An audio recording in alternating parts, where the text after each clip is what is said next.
کہ وہاں کا اور یہاں کا اور وہاں کا خدا جدا جدا کیسے ہے؟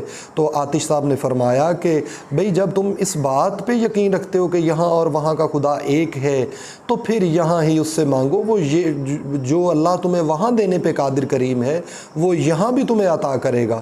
اور اس جو وہ شاگرد تھا یا مرید تھا اس کی بات سمجھ میں آ گئی اور اس نے سفر کا ارادہ جو ہے وہ موقوف فرما دیا۔ اب ہم خواجہ حیدر علی آتش کی غزل کے چند اشعار جو ہے وہ نمونے کے طور پر اور ان کا مفہوم وغیرہ آپ کے سامنے پیش کرتے ہیں۔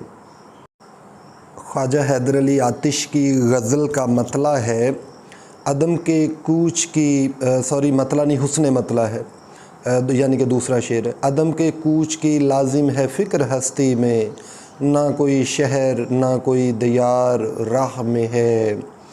عدم کہتے ہیں آخرت کو، نیستی کو بھی کہتے ہیں، فنا کو بھی کہتے ہیں۔ کوچ کہتے ہیں روانگی، لازم کا مطلب ہے ضروری، اور ہستی کہتے ہیں زندگی کو، دیار کہتے ہیں شہر کو یا ملک کو۔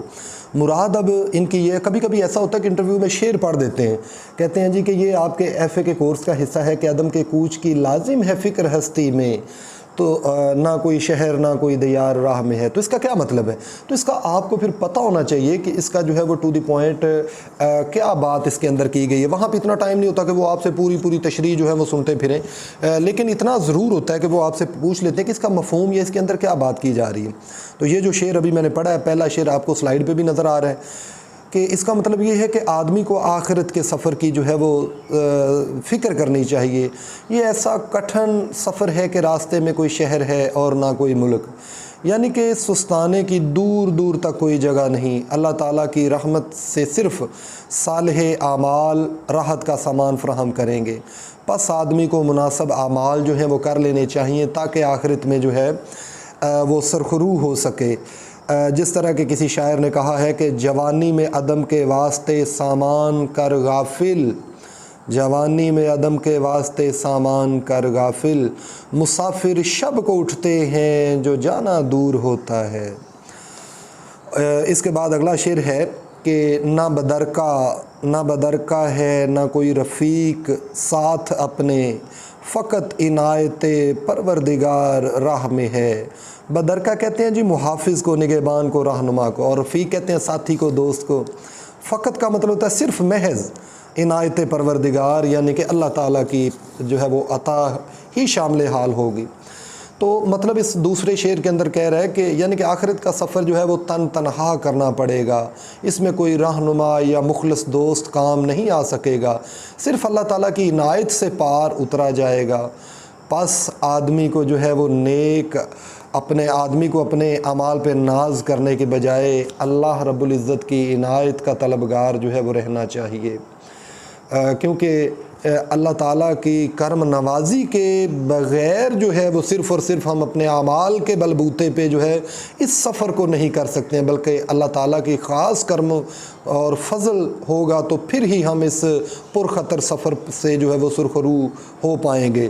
اور اگر دیکھا جائے تو عالم برزخ کے طویل دورانیہ اور قیامت کے ہولناک مناظر کو ذہن میں لایا جائے تو آدمی جو ہے وہ واقعی اس کی روح تک کانپ جاتی ہے۔ یہ اٹل حقیقت ہے کہ قیامت کے ہولناک گھڑیوں میں مائیں اپنے دودھ پیتے بچوں کو بھول جائیں گی، اسی طرح باپ اپنے بیٹوں کو، شوہر اپنی بیویوں کو، یعنی کہ یہ ایک ایسا معاملہ ہوگا کہ جس کے بارے میں شاعر کہہ رہا ہے کہ اس آخرت کی فکر جو ہے وہ انسان کو ضرور کرنی چاہیے۔ آگے ہے جی کہ سفر ہے شرط مسافر نواز بہ تیرے، سفر ہے شرط مسافر نواز بہ تیرے، ہزار ہا شجر سایہ دار راہ میں ہے۔ مسافر نواز کہتے ہیں مسافروں کی خبر گیری کرنے والے، اور بہتیرے کا مطلب ہے بہت زیادہ وافر مقدار میں۔ شجر سایہ دار ایسا سایہ دار درخت کو کہتے ہیں، یعنی کہ آدمی سفر کا ارادہ کر لے تو اللہ تعالیٰ کی عنایت سے وہ بہت سے مددگار مل جاتے ہیں۔ سایہ دار درختوں کو لیجئے، یہ مسافروں کے بہترین جو ہیں وہ مددگار ہیں۔ سفر کرنے والوں کو کوئی انسان مدد فراہم نہیں کرتا تو نہ کرے، وہ ان درختوں کے سائے میں جو ہے وہ سستا کر اپنا سفر جاری رکھنے کے قابل ہو جاتا ہے۔ آگے جیسے کہ اسی موضوع پہ حسرت موہانی نے لکھا ہوا ہے، وہ کہتے ہیں کہ پہنچ جائیں گے انتہا کو بھی حسرت جب اس راہ کی ابتدا ہو گئی ہے۔ تو آگے اسی غزل کا جو ہے وہ اگلا شعر ہے، تھکیں جو پاؤں تو چل سر کے بل نہ ٹھہر آتش، گلے مراد ہے منزل میں خار راہ میں ہے۔ سر کے بل چلنا کا مطلب ہوتا ہے مشکل حالات میں جو ہے وہ سفر کو جاری رکھنا۔ گلے مراد کا مطلب ہوتا ہے مراد کا پھول، یعنی مطمع نظر، جو آپ چاہتے ہیں، اور خار کہتے ہیں کانٹے کو۔ تو اس مقطع کے اندر آتش کہتے ہیں کہ اے آتش، تجھے شدید تھکاوٹ میں بھی سفر ترک نہیں کرنا چاہیے، سفر ہر صورت میں جاری رکھنا چاہیے، تجھے خاردار راستوں کی پرواہ نہیں کرنی چاہیے۔ وجہ یہ ہے کہ مراد کا پھول، یعنی کہ اگر تو اپنی دلی خواہش کے مطابق وہ چیز چاہتا ہے تو اسے پانے کے لیے جو ہے وہ آدمی کو راستے کی تکالیف جو ہے وہ بھولنا پڑتی ہیں، راستے کی تکالیف اور پریشانیاں جو ہے وہ اٹھانا پڑتی ہیں۔ تو غزل کے مقطع میں جو ہے وہ بلند ہمتی اور اگر دیکھا جائے تو حوصلہ مندی کا خوبصورت انداز میں درس دیا گیا۔ اور آتش کہتے ہیں کہ انسان کو اس مقصد کی بلندی پر ڈٹ جانا چاہیے، مشکلات سے جو ہے وہ بالکل بھی نہیں گھبرانا چاہیے۔